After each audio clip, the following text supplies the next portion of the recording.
आम आदमी पार्टी ने तिहाड़ जेल में अपने नेता मनीष सिसोदिया की सुरक्षा को लेकर बुधवार को चिंता जताई। इसके साथ ही उसने आरोप लगाया कि सिसोदिया को खूंखार अपराधियों के साथ रखा गया है। हालांकि जेल अधिकारियों ने इस आरोप को खारिज कर दिया। चलिए पहले आपको आम आदमी पार्टी का आरोप सुना देते हैं। जब मैं आपसे बातचीत कर रहा हूं तो ये बताना चाहता हूं कि होली के त्योहार पर प्रधानमंत्री नरेंद्र मोदी जी और भारतीय जनता पार्टी की दुश्मनी इस कदर पहुंच गई है कि वो दिल्ली के मुख्यमंत्री अरविंद केजरीवाल जी के सबसे करीबी मित्र, यहां के शिक्षा के मॉडल को देने वाले, यहां के लाखों बच्चों का भविष्य बनाने वाले मनीष सिसोदिया को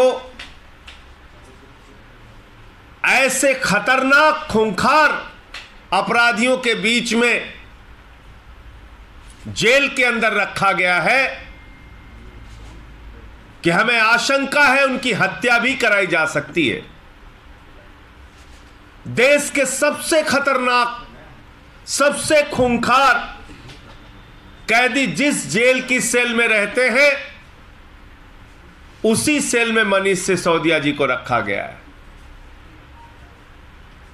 मोदी जी मनीष सिसोदिया से इतनी दुश्मनी किस बात की है?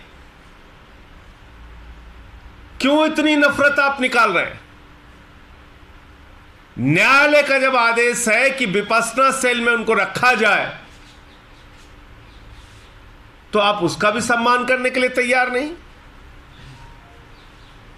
क्या पहली बार जेल जाने वाले किसी व्यक्ति को ऐसे खूंखार कैदियों के बीच में रखा जाता है?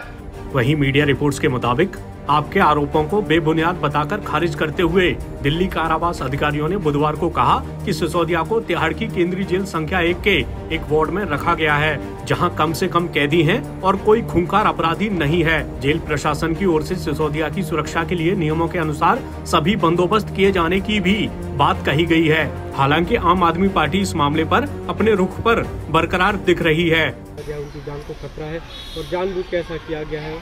और ये भी सीधा आरोप आपका था कि बीजेपी उनका एक तरह से हत्या कराना चाहते हैं उनकी, लेकिन तिहाड़ जेल प्रशासन ने सभी आरोपों को खारिज किया और कहा कि ये नॉर्म्स के तहत ही उन्हें रखा गया है और कोई उनकी जान को खतरा नहीं है। देखिए, मेरे केंद्र सरकार से सीधे सीधे कुछ सवाल हैं और ये सवाल भारतीय जनता पार्टी से नहीं है और तिहाड़ जेल प्रशासन से नहीं, क्योंकि ये सब जो है तिहाड़ जेल प्रशासन क्या करेगा? वो तो इस वक्त केंद्र सरकार के दबाव में चल रहा है। डिपार्टमेंट दिल्ली सरकार का है, मगर चल पूरी की पूरी केंद्र सरकार की रही है। अगर ऐसा नहीं होता तो जिस तरीके से अफसरों को बदला गया है वो हमने कोई ना बदला है, वो तो केंद्र सरकार ने बदला है। अपनी मर्जी के अफसर लगाए हैं उन्होंने। मेरे कुछ सवाल हैं। क्या ये सच नहीं है कि दिल्ली के सबसे बड़े गैंगस्टर्स, जिनके गैंग वॉर्स दिल्ली के अंदर जानी जाती है, मैं उनके नाम नहीं लेना चाहता अन्यथा महिमा मंडन होता है किसी का, वो लोग जेल नंबर 1 में हैं? क्या ये सच नहीं है? दूसरा, क्या ये सच नहीं है कि पहली बार अगर किसी के ऊपर अंडर ट्रायल होने की बात होती है तो उनको जेल नंबर 1 में नहीं रखा जाता? अंडर ट्रायल्स के लिए, फर्स्ट टाइम अंडर ट्रायल के लिए जेल नंबर 1 नहीं है, बता दें मुझे। तीसरी बात, क्या ये सच नहीं है कि जेल नंबर 1 में विपश्यना सेल नहीं है? उसमें है ही नहीं विपश्यना सेल। आप कोर्ट की डायरेक्शंस भी नहीं मान रहे हैं। तो 3 चीज़ें हैं। पहली बात, किस जेल में किस तरीके के कैदी को रखा जाएगा, इसके बाकायदा स्टैंडिंग ऑर्डर्स हैं। ये ऐसा नहीं है कि जिसको मन करा जेलर को उसको वहाँ रख दिया, उसको वहाँ रख दिया, उसको वहाँ रख दिया, ऐसा नहीं है। Under trials, first time under trial को कहाँ रखा जाएगा, इसके स्टैंडिंग ऑर्डर्स हैं।